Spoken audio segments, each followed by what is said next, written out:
Hello friends, welcome to the new episode of my channel I Prince. তো এখন যে সিনেমাটা নিয়ে কথা বলবো, সিনেমাটার নাম হচ্ছে চালচিত্র এখন। এবং এই সিনেমাটা পরিচালনা করেছেন হচ্ছেন অঞ্জন দত্ত। এবং আপনাদেরকে বলে রাখি, বহু আগে মৃণাল সেন চালচিত্র বলে একটা সিনেমা বানিয়েছিলেন এবং ওটা ছিল অঞ্জন দত্তের অভিনীত প্রথম আর কি সিনেমা। ওটার মাধ্যমে নাকি মানে সিনেমার জগতে আর কি প্রথমবার আর কি পা রাখেন। তো সেটারই শুটিংয়ের অভিজ্ঞতা এবং মৃণাল সেনকে একটা ট্রিবিউট জানানোর জন্য ওই শুটিংয়ের অভিজ্ঞতা এবং ওই সময় অঞ্জন দত্তর জীবন যখন উনি স্ট্রাগল লাইফ ফেস করছেন, এবং তার সঙ্গে সঙ্গে মৃণাল সেন ওনার মধ্যে একজন সেই সময়কার একজন আনকড়া অভিনেতাকে হঠাৎ করে তুলে এনেছেন। তো সেই যে শুটিংয়ের অভিজ্ঞতা, সেইটাকে নিয়ে কিন্তু পুরো এই সিনেমাটা তৈরি করা হয়েছে, যেটা আজকে এতদিন পর অঞ্জন দত্ত পরিচালনা করেছে। এবং শাওন এখানে প্লে করেছে অঞ্জন দত্তর আর কি চরিত্রটা আর কি, মানে ওই যে টাইমটা আর কি অঞ্জন দত্ত আর কি ওই সিনেমাটার সঙ্গে যুক্ত ছিল, সেই সময়ের যে চরিত্রটা সেটা প্লে করেছে হচ্ছে এখানে শাওন।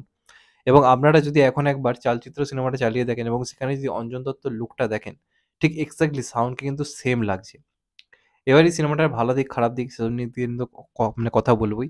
তার আগে আমি একটা কথা বলি, অঞ্জন দত্তর পরিচালনার আমি নিজে খুব ফ্যান। রিসেন্ট টাইমে ওনার অনেক কাজ দেখেছি যেগুলো দেখে সত্যি কথা বলতে গেলে আমার মন ভরেনি। কিন্তু ওনার 'দত্ত ভার্সেস দত্ত' মানে যখনই আমি দেখি আমার প্রচণ্ড পছন্দের কাজ। 'দত্ত ভার্সেস দত্ত' আমার অত্যন্ত মানে পছন্দের একটা কাজ। এবং ওই সিনেমাতে আমরা মোটামুটি বলা যেতে পারে কিশোর জীবনটা, মানে অঞ্জন দত্তের যে কিশোর জীবনটা সেটা আমরা দেখেছিলাম, বাবার সঙ্গে ছেলের কেমিস্ট্রি, মানে অঞ্জন দত্তের সঙ্গে ওনার বাবার যে কেমিস্ট্রিটা সেটা আমরা দেখতে পেয়েছিলাম। সেটাতে ওনার জীবনের অনেকটা ফেজ আমরা দেখেছিলাম এবং ওই সিনেমাটা আমাদের মনের খুব কাছের একটা সিনেমা। ওখানে অঞ্জন দত্তর বাবার চরিত্র, অঞ্জন দত্তর যে পারফরম্যান্স আমরা কখনো ভুলতে পারব না। এবং অন্য ধারার কাজ মানে আমাদের যে মাথায় আসে যে একটু আদলামি থাকবে, একটু এমন ব্যাপার থাকবে যেগুলো মাথার উপর দিয়ে যাবে। অঞ্জন দত্তর যে এই ধরনের কাজগুলো 'দত্ত ভার্সেস দত্ত' বা এই যে চালচিত্র এখন, এই ধরনের যে সিনেমাগুলো, এইগুলো দেখে সত্যি কথা মনে হয় যে এই ধরনের কাজ হোক। আমি অন্য ধরনের সিনেমা বলতে কিন্তু এই ধরনের সিনেমাকে বিশেষভাবে গুরুত্ব, এবং এই সিনেমাগুলো আমার দেখতে দুর্দান্ত লাগে। কারণ এইগুলো সত্যি কথা বলতে গেলে জীবনের মানে শেখায়। কোনো রকম এক্সট্রা কোনো জটিলতা নেই। এবং এই অঞ্জন দত্তকেই আমি সত্যি কথা বলতে গেলে ভালোবাসি মন থেকে। এবং আজকে এই সিনেমাটার মাধ্যমে কেন জানি না মনে হলো সেই যে পুরনো অঞ্জন দত্ত, 'দত্ত ভার্সেস দত্ত'র যে অঞ্জন দত্ত, উনার সেই যে ডাইরেকশনের যে ফেজটা ছিল, যেটা এখন আমরা মিস করছিলাম, এই সিনেমাটার মাধ্যমে কোথাও গিয়ে কিন্তু আমার মনে হয় না, মানে আমার যেটা মনে হয় সেই যে জিনিসটা, অঞ্জন দত্তের সেই পরিচালনার যে ক্ষমতা, সেটা কিন্তু কোথাও গিয়ে ফিরে এসছে। আমার এই সিনেমাটা দেখে মনে হয়। তো এই যে সিনেমাটার যেটা আমার ১ম যেটা পজিটিভ দিক যেটা বলতে হবে সেটা তো অবশ্যই দুজনের পারফরম্যান্স। এখানে মৃণাল সেনের চরিত্রে যেভাবে ঢুকে গেছে অঞ্জন দত্ত, মানে অঞ্জন দত্ত নিজের চোখে ওনার পরিচালনা, মানে ওনার পরিচালনায় কাজ করেছেন, তো উনি সামনে থেকে দেখেছেন মানুষটাকে। তো মৃণাল সেন এমন একজন পরিচালক ছিল যে একটু খ্যাপাটে ধরনের। হঠাৎ করে মনে হচ্ছে চলো এই সিনটা করে নিই। হঠাৎ করে ডেকে নিচ্ছে, হঠাৎ করে সিন শুট হয়ে যাচ্ছে। তো যারা নতুন যারা অভিনেতা, উঠতি অভিনেতারা কাজ করতো তাদের প্রথমত না খুব বিরক্তি লাগতো। যে ভাই এই লোকটার সঙ্গে কি করে কাজ করবো? এর কোনো টাইমের কোনো ঠিক ঠিকানা নেই। হঠাৎ করে বলছে চলো এই সিনটা করে দাও। কিছু স্ক্রিপ্ট দেখাচ্ছে না আগে থেকে। বলছে চলো সিনটা করে দাও। তো আজকের দিনে স্ক্রিপ্ট পড়িয়ে ডাইরেকশন বহুদিন ধরে ডাইরেকশন নিয়ে যে ধরনের সিনেমা হচ্ছে, ওই সময় দেখুন ছোট, ছোট টেকনিক্যালি কিছু ব্যাপার ছিল পরিচালকের মাথার মধ্যে, ব্রেনের মধ্যে, যেটা সত্যজিৎ রায় মেইনটেইন করতেন, যেটা মৃণাল সেন মেইনটেইন করতেন। সেই কারণে তাদের এই মানে সহজ সরল যে সিনেমাগুলো সেগুলো বেরিয়ে আসতো। সেটা কিন্তু আজকের দিনে দাঁড়িয়ে কোথাও গিয়ে হচ্ছে না। তার কারণ কি? তার কারণ হচ্ছে ওই সময় পরিচালকদের যে ভিশনটা ছিল বা তাদের যে ভাবনা চিন্তাটা ছিল সেটা আজকের দিনের থেকে অনেক এগিয়ে, এবং পরিচালকের সঙ্গে নায়কদের যে সম্পর্কটা ছিল অনেকটাই গুরু শিষ্যের মতো এবং জীবন পাল্টে দেওয়ার মতো। তো যেটা ১ম এই বললাম যে পারফরম্যান্স নিয়ে কোনো কথা হবে না। অঞ্জন দত্ত তো অসম্ভব ভালো অভিনয় করেছেন মৃণাল সেনের চরিত্রে। মানে একদম জান ঢুকিয়ে দিয়েছেন। চোখের সামনে যেন মনে হচ্ছে মৃণাল সেনকেই দেখছি। এবং অপরদিকে যার কথা বলতেই হবে, শাওনের অভিনয়। এখানে অঞ্জন দত্তের চরিত্রে যে অভিনয়, মানে সত্যি কথা বলতে মনে হচ্ছে আমি ইয়ং বয়সের অঞ্জন দত্তকেই দেখছি।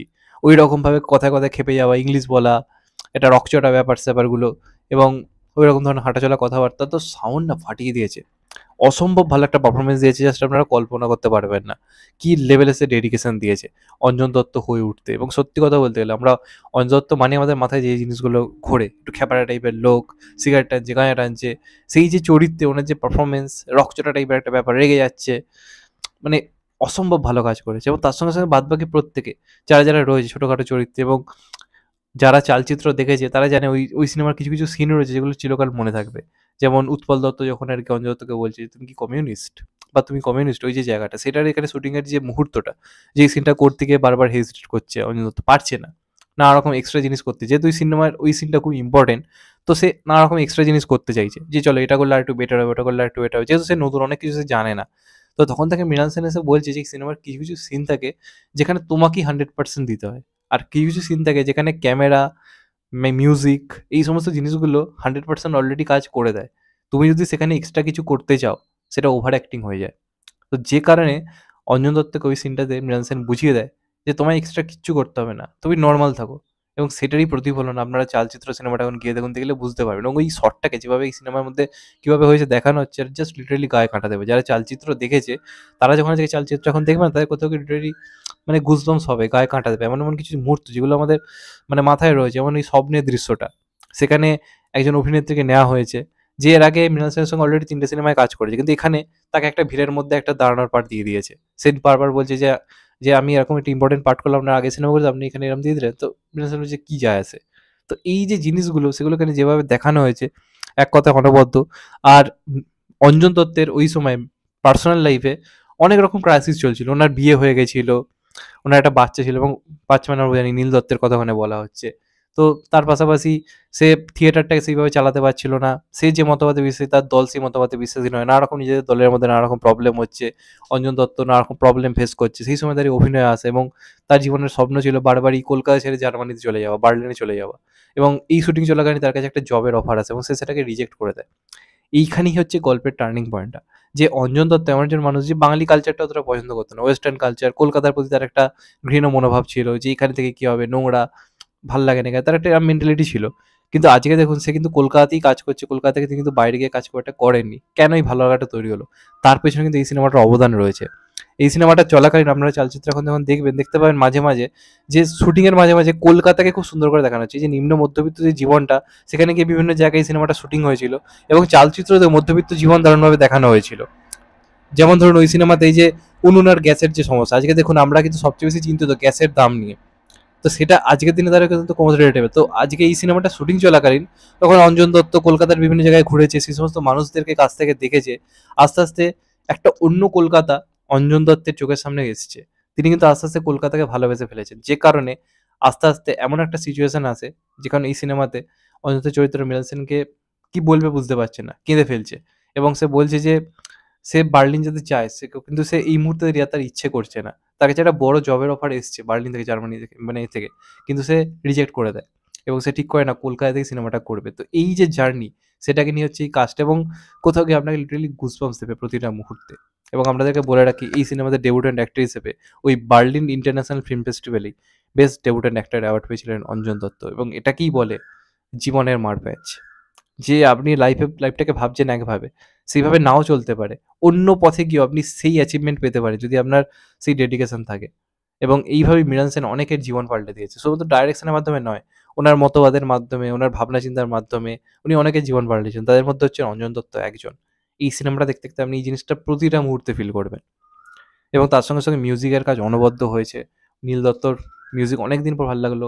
অঞ্জন দত্তকে বহুদিন পর আমরা এই ধরনের গানে দেখতে পাচ্ছি। নানা রকম জিনিস রয়েছে, এবং সিনেমার মাঝে, মাঝে বিভিন্ন রকম গান রয়েছে। বেসিক্যালি ১ম যে গানটা এবং শেষ যে গানটা, ভাই কানে হেডফোন দিয়ে আপনার ১০ বার শুনতে ইচ্ছা করবে। এত সুন্দর হয়েছে গানগুলো। কারণ লিরিক্স, গানের মিউজিক অসম্ভব ভালো। এবং তার সঙ্গে, সঙ্গে যেভাবে পুরো জিনিসটাকে ক্রিয়েট করা হয়েছে, ওই যে সিনগুলোকে যেভাবে আজকের দিনে দেখাচ্ছেন অঞ্জন দত্ত আমাদেরকে, যে কীভাবে হয়েছে, কীভাবে অঞ্জন দত্তের লাইফ পাল্টে গেছে, কীভাবে মৃণাল সেন নিজের মতবাদের মাধ্যমে এই ছেলেটাকে দিয়ে অভিনয়ে বার করিয়ে এনেছে। তো সেটাকে না দারুণভাবে এখানে ক্যাচ করা হয়েছে। তো এইগুলো সত্যি কথা বলতে গেলে পজিটিভ দিক। নেগেটিভ দিক আমার সত্যি কথা বলতে গেলে সেভাবে কিছু চোখে পড়েনি।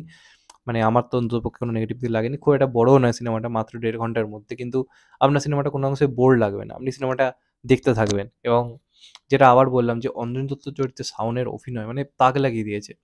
এমন, এমন কিছু মোমেন্টস রয়েছে, মানে অঞ্জন দত্ত মানে আমাদের যেগুলো মাথায় আছে, যে লোকটা এরকম রেগে যায়, রকচটা ক্ষেপে যায়। তো সেই যে জিনিসগুলো যখন ইয়ং বয়সের চরিত্রটা প্লে করছে শাওন, আমাদের চোখের সামনে মনে হচ্ছে যেন ওই সময়ের অঞ্জন দত্তকেই আমরা দেখতে পাচ্ছি। তো আমার দারুণ লেগেছে। এটা লিমিটেড কিছু হলে আজ থেকে রিলিজ করছে, এবং তার সঙ্গে, সঙ্গে এটা হইচই অলরেডি চলে এসছে। আমি দেখলাম ভোর ৫টার দিক করে চলে এসছে। রাত্তিরে আমি ওয়েট করেছিলাম, রাত্তিরে আসেনি। তো অ্যালার্ম দিয়ে শুয়েছিলাম, ভোরবেলা উঠেছি। মোটামুটি 4:30 পৌনে 5টা থেকে দেখলাম অ্যাভেলেবেল রয়েছে। তো দেখলাম, দেখে রিভিউ করছি। এরপর তো এখন আরও কিছু সিনেমা দেখতে বেরোবো, সেগুলোর রিভিউ আসবে। তো যদি এই রিভিউটা ভালো লাগে, অবশ্যই ভিডিওটা লাইক, শেয়ার, সাবস্ক্রাইব করে দিও চ্যানেলটা। আর যদি চ্যানেলটা নতুন হয়, চ্যানেলটাকে সাবস্ক্রাইব করে দিও। আর পাশে থেকো সবাই। ভালো থেকো সবাই। টেক কেয়ার, নমস্কার। আবার দেখা হবে এখন তো ভাই। সবাই ভালো থেকো, সুস্থ থেকো। টেক কেয়ার, নমস্কার। আবার দেখা হবে।